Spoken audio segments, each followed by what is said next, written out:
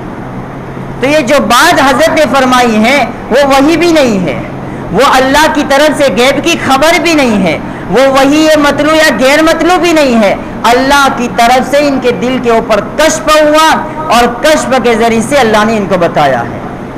دوسری چیز اس میں یہ بتائی ہے کہ شرک بہت بڑا گناہ ہے۔ اللہ کے نبی نے فرمایا کہ میری امت میں مجھے سب سے زیادہ اگر کوئی خوف اور ڈر ہو تو مجھے شرک اصغر کا ڈر ہے۔ صحابہ نے فرمایا اللہ کے نبی شرک اصغر کیا؟ تو اللہ کے نبی نے فرمایا ریاکاری، دکھلاوا۔ اب اللہ کے نبی نے دکھلاوے کو شرک قرار دیا، کیوں؟ کہ وہ عمل خالق کو دکھانے کی بجائے مخلوق کی طرف ہو جاتا ہے، یعنی مطلب اس کا یہ کہ اللہ سے اجر کی بجائے مخلوق سے اجر مانگا جا رہا ہے، تو اس کو کہتے ہیں شرک اصغر۔ ایک ہوتا ہے شرک اکبر۔ شرک اکبر کہتے ہیں جو اللہ کو چھوڑ کر کے مخلوق کی عبادت کرے، بت کی پوجا کرے، پرستش کرے، خالق اور وحدانیت کو چھوڑ دے۔ تو اللہ کے نبی نے فرما دیا ان مشرکوں کو اور کافروں کو کہ اگر تو اللہ بھی شرک سے پاک ہے اور میں بھی ان کاموں سے دور رہتا ہے جو اللہ کے ساتھ شرک کرتے ہیں، تو میں بھی شرک نہیں کرتا، میں تو اللہ کی عبادت کرتا ہوں اور اللہ کے بندوں کو دعوت دیتا ہوں، وہ بھی اللہ کی طرف بلانے کی دعوت دیتا ہوں، اللہ کے ساتھ کسی کو شریک کرنے کی دعوت نہیں دیتا ہوں۔ اسی لیے ہمیں شرک اصغر سے بھی ڈرنا ہے، شرک اکبر سے ڈرنا ہے۔ عبداللہ ابن مسعود رضی اللہ تعالیٰ عنہ کتاب میں فرماتے، حدیث ہے، ایک مرتبہ سفر سے آئے تو وہ دور سے بھی دراز سے آتے تھے، ان کی عورت کو کوئی بیماری لگ گئی تھی، تو کوئی عورت آ کر کے ان کو جھاڑ پھونک کرتی تھی، تو جھاڑ پھونک کرنے کے بعد ان کے گلے میں کوئی دھاگا ڈال دیا۔ عبداللہ ابن مسعود رضی اللہ تعالیٰ عنہ جب آتے تھے تو زور سے کھنکھارتے تھے، پیر سے آواز مارتے تھے کہ گھر میں پہنچنے سے پہلے اگر کوئی عورت کے اوپر دوپٹہ نہ ہو یا کسی بھی کوئی حالت میں ہو تو پہلے سے تیار ہو جاؤ۔ یہ سنت ہے اللہ کے نبی علیہ السلام کی بھی اور صحابہ کی کہ گھر میں جانے سے پہلے دھن داخل نہ ہو جائے، چاہے اپنا پرسنل گھر کیوں نہ ہو، اور یہ بھی معلوم ہو کہ اس گھر میں صرف میری اہلیہ ہوگی، یا صرف میری اولاد ہوگی یا صرف میرا بیٹا بیٹا ہوگا، کوئی نہیں ہوگا. اس کے باوجود بھی شریعت حکم کر رہی کہ گھر میں داخل لینے سے پہلے کھانسی کا آ رہا ہو یا یوں کہو پیر مارو کہ اندر والا یہ سمجھ جاوے اس بات کو کہ باہر سے کوئی آ رہا ہے، اب میں تیار ہو جاؤں کہ میں کسی طریقے سے نہ میرے جسم پر کسی کی نظر پڑے.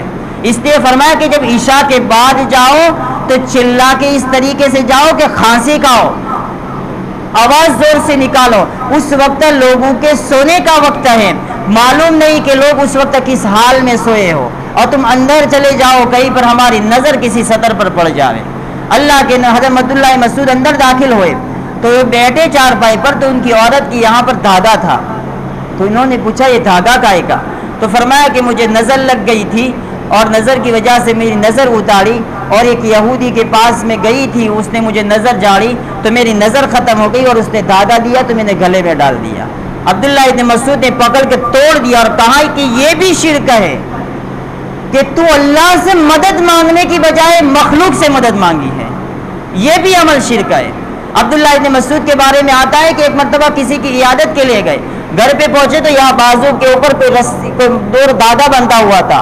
پوچھا کہ یہ کہ بیماری اتر جائے گی، تو انہوں نے پکڑ کے توڑ دیا اور فرمایا کہ صحابی ہو کر کے شرک اکبر اور شرک اصغر میں شامل ہو چکے ہوں. یعنی یہ دھاگا لگانا اس بات کی نشانی ہے کہ تم اللہ سے مدد نہیں مانگتے، اللہ کے علاوہ سے مدد مانگتے ہو.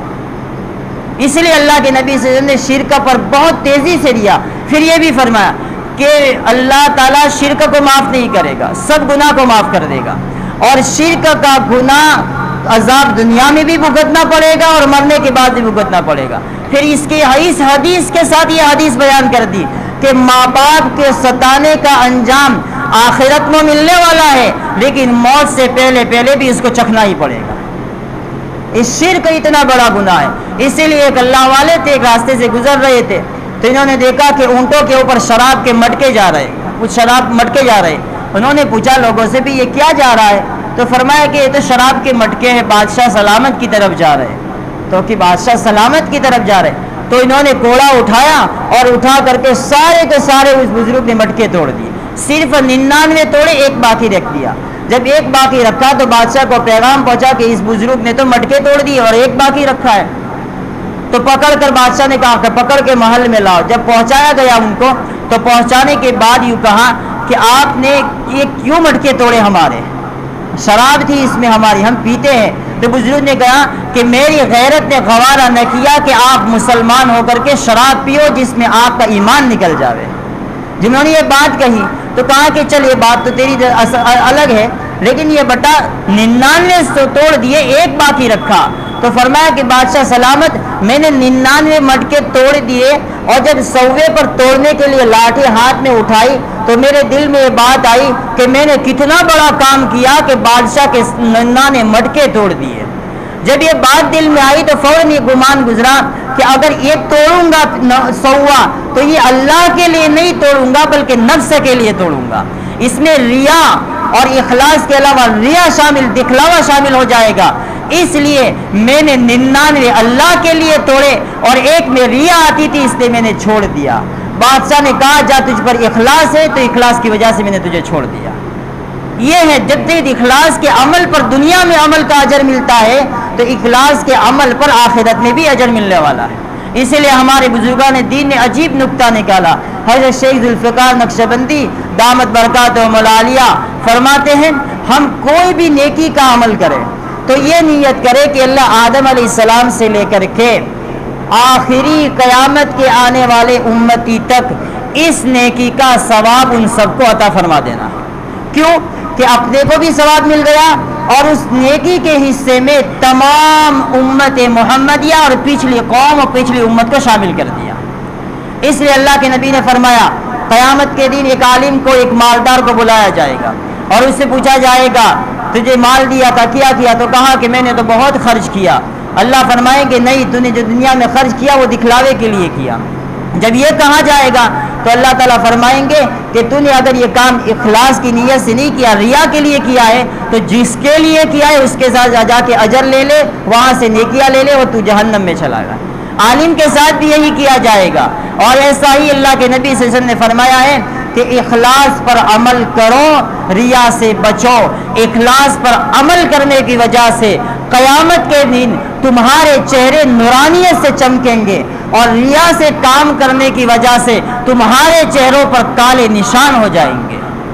اللہ تعالیٰ پوری امت کو شرک سے بھی بچائے، اخلاص کی بھی دولت عطا فرمائے، ریاکاری اور ہر شرک اکبر اور شرک اصغر سے بچاوے، اور ہمیں اپنے اسلاف اور اکابر اور صحابہ کے نقش قدم پر چلتے ہوئے ہمیشہ ہمیں مومن اور مخلص بن کر زندگی گزارنے کی توفیق عطا فرمائے۔